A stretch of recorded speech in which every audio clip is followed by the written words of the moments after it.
Hello everyone, welcome to Q Physics Academy and myself Mithun Patro. In this lecture series, we are basically continuing UPSC Geoscientist course and the subject was geophysical exploration and or geophysical method. Okay, आज के class में in today's class we are basically discuss reflections at a horizontal interface using the reflection seismology. So first of all, यहाँ पे to picture given है. ठीक है, यहाँ पे देखो टू पिक्चर बेसिकली गिवन है. जो figure 1, this is called figure 1 and this is figure 2. Okay, this is figure 2. Figure 1, this is basically represented the horizontal interface, or figure 2, this is basically represent the inclined interface. That means जो surface है ना inclined interface में, जो surface है और ये जो reflector, okay, this is the reflector it's make an angle with the horizontal axis, angle theta. So this is called inclined interface. So हम लोग रिफ्लेक्टेंट सिस्मोलॉजी को यूज करके फर्स्ट हम लोग आज के क्लास में हम लोग बेसिकली डिस्कस करने वाले हैं हॉरिजॉन्टल इंटरफेस के बारे में. ओके, इस हॉरिजॉन्टल इंटरफेस में कैसे हम लोग how to deal reflection seismology and find out the some parameter and what is the parameter this are the parameter we are basically find out. First of all we are calculate what is the travelling time of reflecting wave. ठीक है, हम लोग travelling time को find करने वाले हैं reflecting wave का. Travelling time of reflecting wave का हम लोग ट्रैवलिंग टाइम फाइंड करेंगे.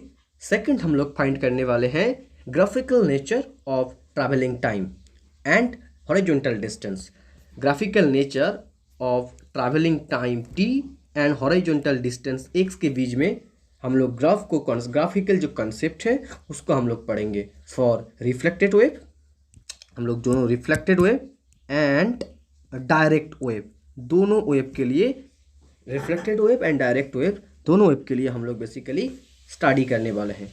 और जो थर्ड हम लोग देखेंगे बेसिकली इचो टाइम के बारे में हम लोग थोड़ा सा स्टडी करेंगे. व्हाट इज इचो टाइम, इसका मैथमेटिकल एक्सप्रेशन क्या है, इसका कंडीशन क्या है, कब हम लोग इचो टाइम रिफ्लेक्शन सिस्मोलॉजी में, और रिफ्लेक्शन जो मेथड है, रिफ्लेक्शन मेथड है इन जियोफिजिक्स सर्वे जो रिफ्लेक्शन मेथड है, रिफ्लेक्शन मेथड में इको टाइम और हम लोग कब इसका कंडीशन क्या है, what is the condition regarding echo times. Okay, fourth हम लोग कैलकुलेट करने वाले हैं normal move time difference. This is very important. Normal move out time difference, it's very important. इसके बारे में वन बाय वन हम लोग डिस्कस करने वाले हैं. Okay, one by one discuss करने वाले. सो फर्स्ट ऑफ ऑल हम लोग देखने वाले हैं रिफ्लेक्शन सिस्मोलॉजी को. इस इंटरफेस है, हॉरिजॉन्टल इंटरफेस है, इसके ऊपर हम लोग कैसे यूज करते हैं. This is the pictorial diagram. Okay, this is the pictorial diagram and this is the surface and this is the reflector. Okay, reflector and this is the short point, that is source, जहाँ पे basically this is the short point और source basically जहाँ से हम लोग reflection wave basically generate होगा. और this reflecting this seismic signal, this is the seismic signal, this is basically incident signal. Okay, this is basically incident signal and this is reflected signal. Okay, this is the reflected signal. Fine, reflected signal. अब देखो जो short point से incident signal basically incident with the reflector and then reflected, and this reflected wave basically recorded at a geophones or recording point at G, and which is basically located on the surface of earth. Okay, these are the reflecting seismology or reflection seismology. इस seismology की help से हम लोग basically find करने वाले हैं D क्या है. देखो, अब देखो यहाँ पे D क्या है और X क्या है. D is basically the reflecting weight at a depth below the short point. ठीक है, सरफेस और रिफ्लेक्टर के बीच का बेसिकली बीच का बेसिकली डिस्टेंस है बेसिकली D. अब देखो इस रिफ्लेक्शन सिस्मोलॉजी में, ये जो रिफ्लेक्शन सिस्मोलॉजी है ना, इस रिफ्लेक्शन सिस्मोलॉजी में बेसिकली क्या हो रहा है देखो. ठीक है, ओके, इस रिफ्लेक्शन सिस्मोलॉजी में क्या हो रहा है basically, the ray the ray that strikes the boundary are that means reflector, इस बाउंड्री में रिफ्लेक्ट स्ट्राइक हो रहा है, इसके बाद it is reflected to the surface and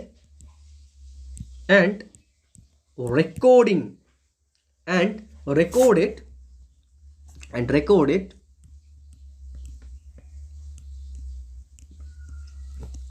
by a geophone. Okay, by a geophone, recorded by a geophone. Okay, recorded by a geophone at a point G. Okay, at a point G. These are the basic principle method है, basically work principal है ना। अब देखो, जो figure में x क्या था, figure में x था, उस x basically horizontal distance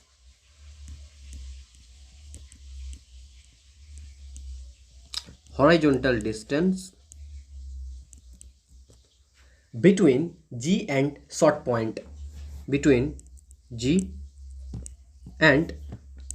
point, S. Okay, short point x, ठीक है। अब देखो v क्या है, v जो बेसिकली सोर्स से जो सिग्नल बेसिकली स्ट्राइक हो रहा है बाउंड्री के साथ, उसके बाद रिफ्लेक्ट होकर रिकॉर्डिंग पॉइंट की तरह जा रहा है, उस वेव का basically this is called p wave and this p wave velocity. Okay, this is p wave velocity. अब देखो, ये जो रिफ्लेक्शन सिस्मोलॉजी में this is surface and this is the reflector, okay, and this is the source point and this is the point where basically reflected wave are basically recorded, है ना, और this is the incident wave and this is the reflected wave. अब देखो, ये जो source है ना, इस सोर्स से डायरेक्टली एक वेव देखो रिफ्लेक्ट होके रिकॉर्डिंग पॉइंट में रिकॉर्ड हो रहा है, और एक जो वेव है basically it is called direct wave, direct throughout the source, throughout the surface recorded reach to the recording point। Basically P wave जो है ना, ये जो P wave basically recording point G में two वे से reach हो रहा है, उसका जो डेस्टिनेशन है बेसिकली जो वहाँ पे जो वे है, जो जी पॉइंट में जाने का जो वे है बेसिकली टू वे से जा रहा है, एक थ्रू आउट द सरफेस जा रहा है और एक रिफ्लेक्टर में रिफ्लेक्ट होके जा रहा है। जो wave which wave basically recording reach to the recording point throughout the surface is called direct wave, and which wave is which reach to the recording point via reflections, this called reflecting wave। Okay, so these are the reflecting wave or reflected wave, this is a reflected wave and this is direct wave, this is direct wave। या फिर reflect wave और direct wave, basically first of all direct wave और reflect wave, इस two wave में से basically direct wave first receive at G. Okay, basically इसका जो travel time है first then the reflected wave. Okay, तो हम लोग इसका ट्रैवल टाइम फाइंड करने वाले हैं। ये जो डायरेक्ट वेव है इसका भी वेलोसिटी v है ना, और जो रिफ्लेक्टेड वेव है इसका भी वेलोसिटी v है, बट रिफ्लेक्टेड वेव सरफेस से रिफ्लेक्टर में स्ट्राइक हो रहा है, इंट्रैक्ट कर रहा है, उसके बाद रिफ्लेक्ट होके जी में रिकॉर्ड हो रहा है, but direct wave direct record हो रहा है ना। So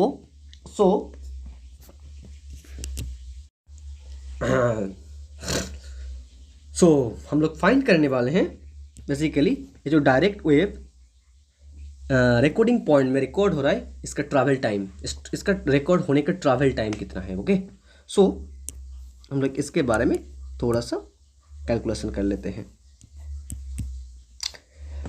travel time for direct wave,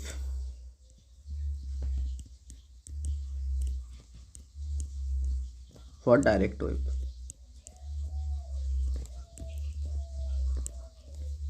travel time for direct wave. Okay, अब देखो जो ट्रैवल और डायरेक्ट वेव है, direct wave basically x distance को ट्रैवल कर रहा है ना, और उसका वेलोसिटी कितना है, वे भी है, तो इसका ट्रैवल टाइम कितना होगा, टी डी डायरेक्ट वेव के लिए बेसिकली होगा x upon we.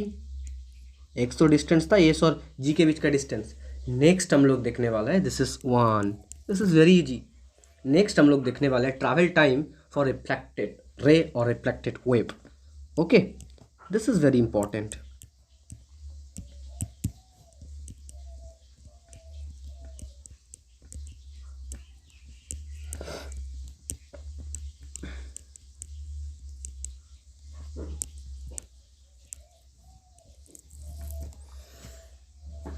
Travel time for reflected wave.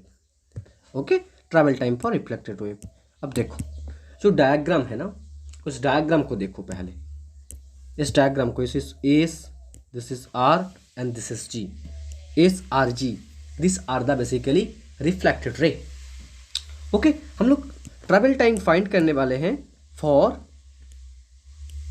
S R जी रे, एस आर जी रे, है ना।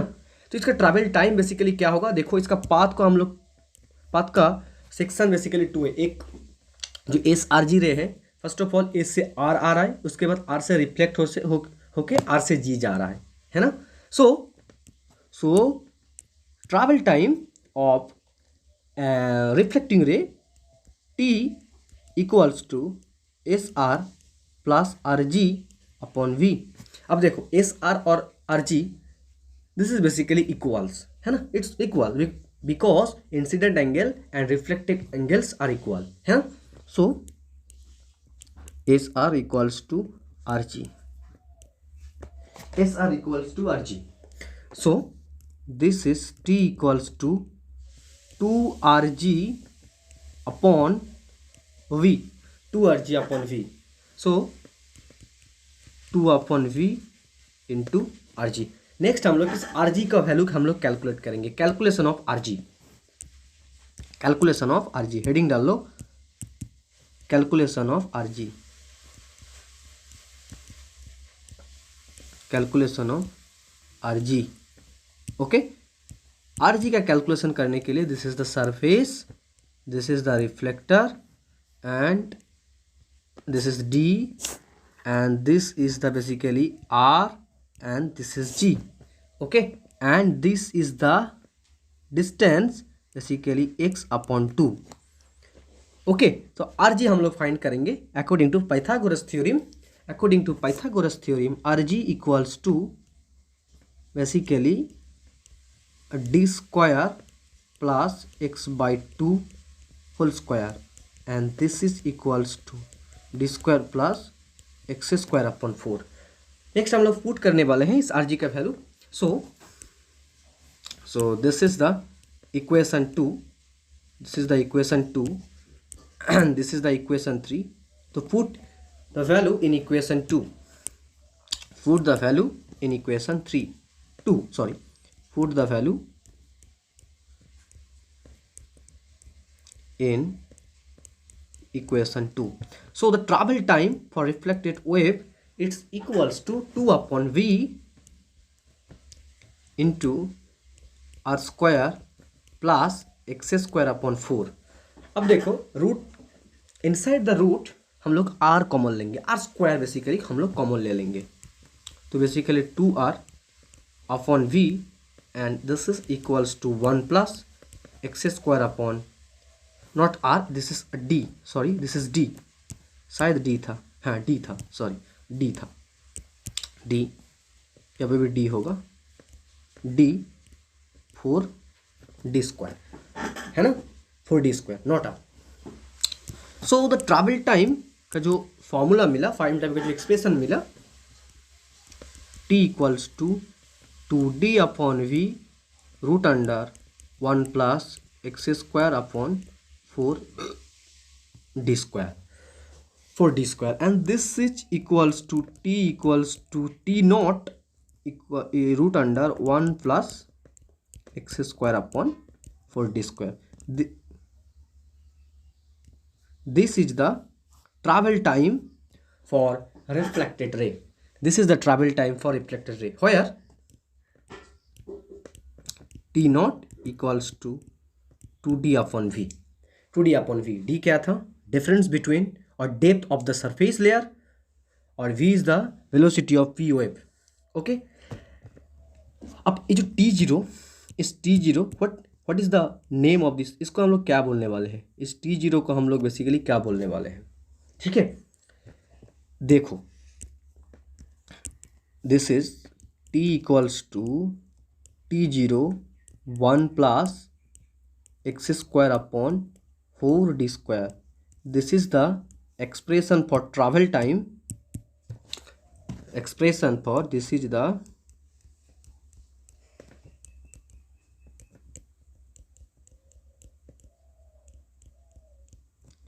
expression for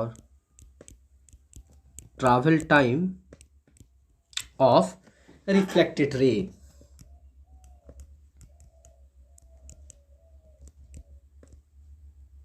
okay, this is the travel time for reflected रे. अब देखो, व्हेन नोट, अब नोट में कुछ चीज कॉपी कर लो. Note, when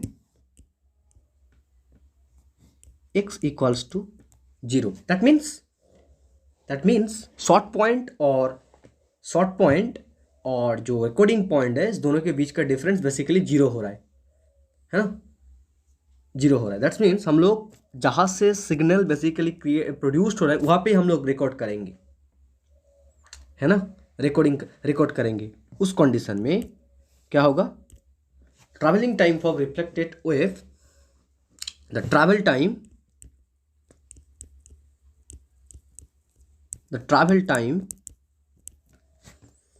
corresponding to the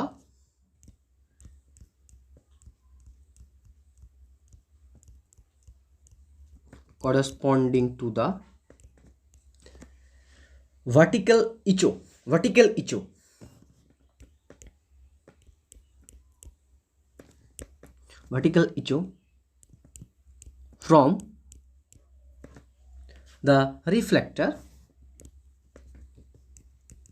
from the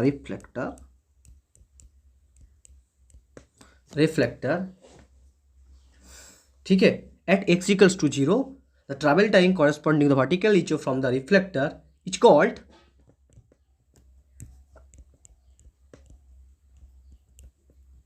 echo time. Important है echo time and is given by echo time. This is called echo time.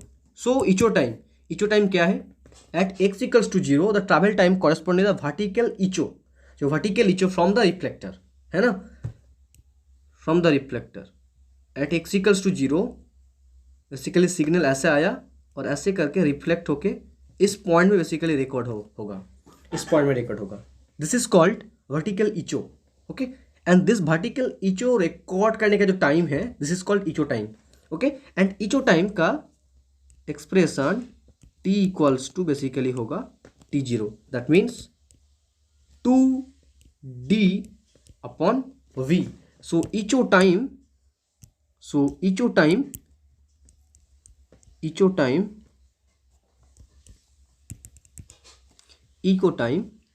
not eco basically eco time. Okay, eco time t0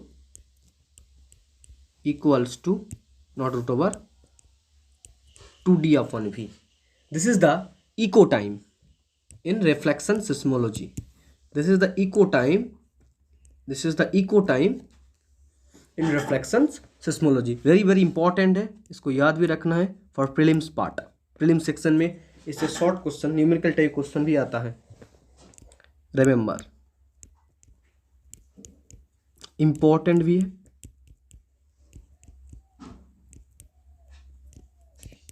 important, this is the echo time और this is the expression for travel time of reflecting ray. Okay, reflected ray का basically travel time है, और इसी की help से हम लोग basically find किया इको टाइम के बारे में, थोड़ा सा हम लोग स्टडी किया। Okay, this is called echo time. Next जो हम लोग स्टडी करने वाले हैं, graphical representations between travel time and distance for reflected ray and as well as direct ray. Okay, direct ray. So the graphical representation graphical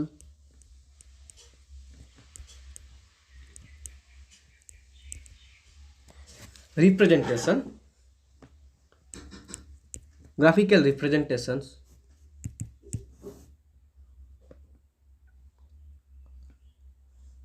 between t and x for direct wave and reflected wave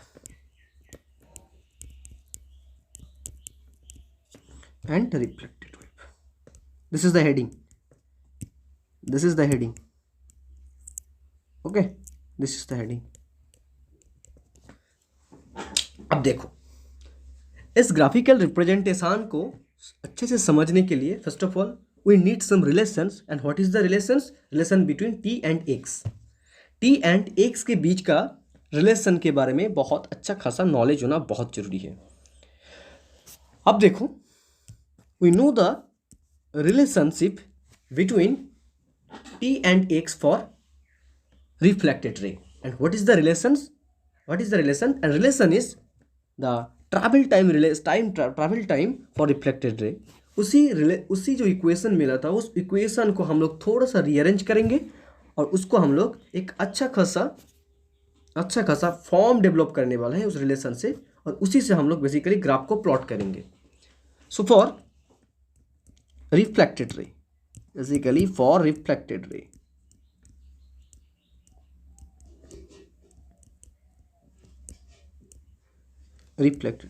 okay, ये जो reflected रे है इसका travel time कितना है? Travel time t equals to basically मिला t0 1 plus X square upon 4d square, है ना। अब देखो t upon t0 equals to basically मिलने वाला है 1 plus X square upon 4d square, है।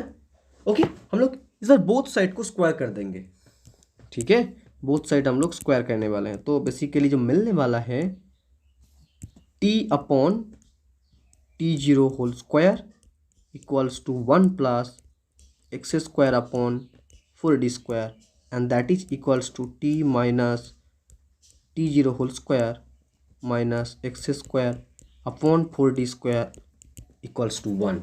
सो this is equals to t upon t0 whole square minus x upon 2d whole square equals to 1. So this is the expression behaves like a hyperbola. This is the equation of hyperbola. Okay, this is the equation of hyperbola, है ना। सो देखो t और x का बीच का हमको relation मिला। So it is symmetrical about the vertical time axis at the intersect at t equals to 0, है ना, at t equals to 0। So this is the equation of hyperbola. और ये जो इस इक्वेशन को देख के ये पता लग रहा है जो ग्राफिकल है, जो हाइपरबोला होगा, इस hyperbola basically symmetrical about the vertical time axis at the intersect at the time t equals to 0। Yes, at the time t equals to 0, है ना, यही तो होता है। But so it is symmetrical about the vertical time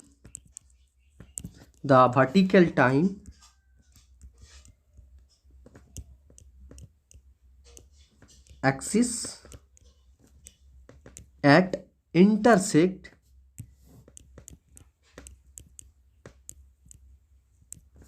at t0. Okay, so for reflected wave का जो Tx nature है ना, वो पैरा हाइपरबोलिक नेचर है. Tx जो नेचर है बेसिकली हाइपरबोलिक नेचर है. सो ओके, सो इसका ग्राफिकल रिप्रेजेंटेशन को हम लोग समझेंगे रिफ्लेक्टेड वेव का. सो this is basically T, this is X और 0. सो इसका जो ग्राफिकल नेचर होगा बेसिकली ऐसा होगा, है ना, फॉर रिफ्लेक्टेड वेव का. रिफ्लेक्टेड का बेसिकली ग्राफिकल नेचर ऐसा ही होगा. ओके, ग्राफिकल वेव का ग्राफिकल नेचर बेसिकली ऐसा ही होगा. इसको हम लोग एक साथ कंबाइन करके डायरेक्ट वेव और रिफ्लेक्टेड वेव, इस दोनों का कंबाइन करके ग्राफ प्लॉट करेंगे और उसको और भी अच्छे से समझेंगे. अब देखो ये जो ग्राफिकल रिप्रेजेंटेशन मिला हाइपरबोलिक नेचर हो रहा है ना. अब ये जो एक्सप्रेशन मिला था, इस एक्सप्रेशन को थोड़ा सा समझेंगे और भी डिटेल्स में इसके बारे में हम लोग स्टडी करेंगे. इस एक्सप्रेशन के बारे में और भी डिटेल्स थोड़ा सा स्टडी करेंगे. क्या हो रहा है बेसिकली, देखो क्या हो रहा है इसमें, थोड़ा सा हम लोग स्टडी कर लेते हैं. देखो, for large distance from the short point, हम लोग शॉर्ट पॉइंट से अगर डिस्टेंस को बढ़ाएंगे, इट्स मीन्स डिस्टेंस को बढ़ाएंगे, x को हम लोग 2D से बहुत ज़्यादा कर दिया, तब क्या होगा. The travel time of the reflected ray approach the travel time for the direct ray. Okay, travel time जो रिफ्लेक्टेड रे का जो ट्रैवल टाइम है, this is basically approach to the travel time of direct ray. So means at a large distance, ये जो expression मिला basically t equals to t0 whole square minus x upon 2d whole square equals to 1. अब देखो, when not करो, अच्छे से note करो, condition when x very greater than 2d, that means large distance from the short point. इसको note करो, अलग काली में इसको लिख के रखो, for large distance from the short point. Okay, note अच्छे से बनाओ, from short point, it's necessary, बहुत काम आने वाला है. अगर लार्ज डिस्टेंस को हम लोग शॉर्ट पॉइंट से, जो रिकॉर्डिंग जहाँ पे रिकॉर्ड हो रहा है बहुत लार्ज डिस्टेंस में रिकॉर्ड हो रहा है, तब क्या होगा, तब ये जो reflected time, travel time of reflected ray basically approach to the travel time of direct ray, तब क्या होगा बेसिकली इसका रीजन, और इसके बाद क्या होगा, the travel time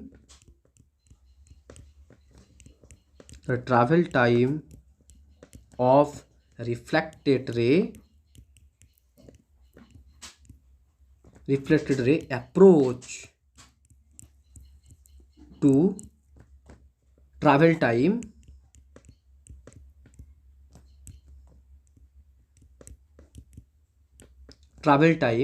of the direct ray. So these are the condition. Travel time of reflected ray basically approach हो रहा है travel time of direct ray. Condition क्या है basically at a large distance from the short point. So जो direct रे था, है ना, इस डायरेक्ट रे का ट्रैवल टाइम कितना था बेसिकली, देखो ट्रैवल टाइम बेसिकली कितना था डायरेक्ट रे का, t equals to basically x upon v था, है ना. रिफ्लेक्टेड रे का ट्रैवल टाइम, डायरेक्ट रे का ट्रैवल टाइम एक दूसरे, उसका जो अप्रोच है बेसिकली सेम होगा एट ए लार्ज डिस्टेंस.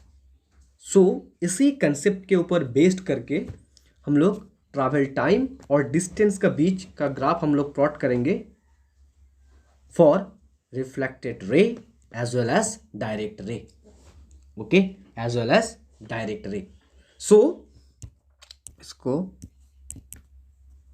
देखो क्या होने वाला है, बेसिकली इसका ग्राफिकल नेचर बेसिकली होने वाला है टी और एक्स का ग्राफ, टी और एक्स का ग्राफ है ना। हम लोग डायरेक्ट रे का ग्राफ प्लॉट करने वाले हैं, डायरेक्ट रे का ग्राफिकल रिप्रेजेंटेशन देखेंगे, डायरेक्ट रे, उसके बाद एक साथ करेंगे, है ना। डायरेक्ट रे का ग्राफ हम लोग प्लॉट करेंगे, बहुत ईजी है, बहुत ईजी है।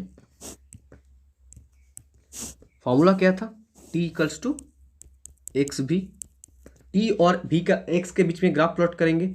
सो this is the straight line graph, है ना, और उसका जो स्लोप होगा 1/v होगा, है ना, 1/v इंटू एक्स, है ना। तो straight line graph, it's very easy, this is as like it, as like it. और इसका जो स्लोप होगा, इस ग्राफ का जो स्लोप होगा 1/v होगा, 1/v होगा। तो डायरेक्ट वेव का ग्राफ बेसिकली, है ना, टी और एक्स का ग्राफ। तो देखो जो रिफ्लेक्टेड वेव था, उस रिफ्लेक्टेड वेव का ग्राफ बेसिकली हाइपरबोलिक नेचर था और डायरेक्ट वेव का ग्राफ बेसिकली स्ट्रेट लाइन है। So at a large distance, at a large distance basically जो रिफ्लेक्टेड वेव का ट्रैवल टाइम है अप्रोच करेगा, approach to the travel time of the directed ray. So the combined graphical nature, combined graphical nature, एक graph में हम लोग दोनों को एक साथ रिप्रेजेंट करेंगे। तो उसका रिप्रेजेंटेशन कैसा होगा, बहुत इजी है, बहुत इजी है।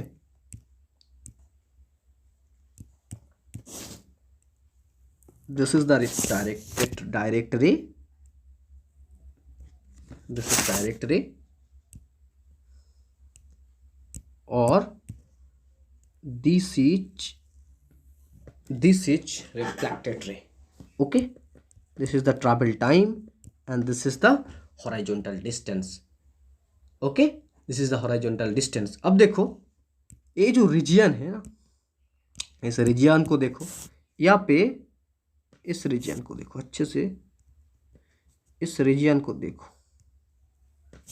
इस रीजियन को देखो अच्छे से। यहाँ पे बेसिकली क्या हो रहा है, ट्रैवल टाइम ऑफ रिफ्लेक्टेड रे और ट्रैवल टाइम ऑफ डायरेक्ट रे बेसिकली क्या हो रहा है, बेसिकली इस पॉइंट में, मतलब यहाँ पे डिस्टेंस लार्ज हो रहा है, इसका मतलब ये जो पॉइंट है ना, है ना, और ये जो पॉइंट है ना, यहाँ पे टाइम बेसिकली होगा प्लस x/v और इस पॉइंट के लिए टाइम होगा basically -x/v, -x/v। This means at a large distance, the refracted ray approaches to the travel time of directed ray। हम लोग ग्राफ से भी इसको डिस्कस किया और इसका मैथमेटिकल एक्सप्रेशन को भी हम लोग डिस्कस किया। अब देखो ये जो ग्राफ है ना, इस ग्राफ में एक रिफ्लेक्टेड ये वाला ग्राफ बेसिकली था, ये जो ग्राफ था ना, रिफ्लेक्टेड रे का ग्राफ था, रिफ्लेक्टेड रे,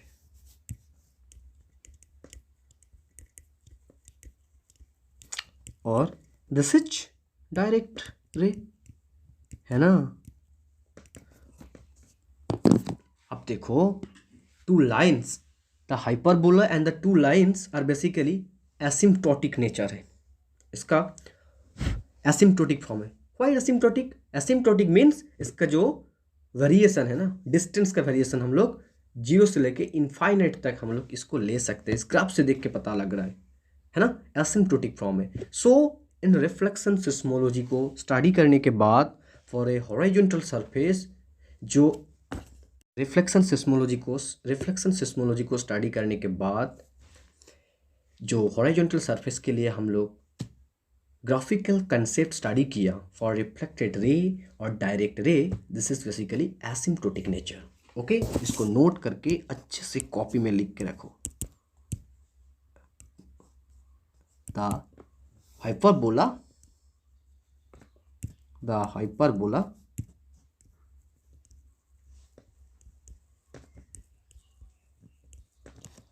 and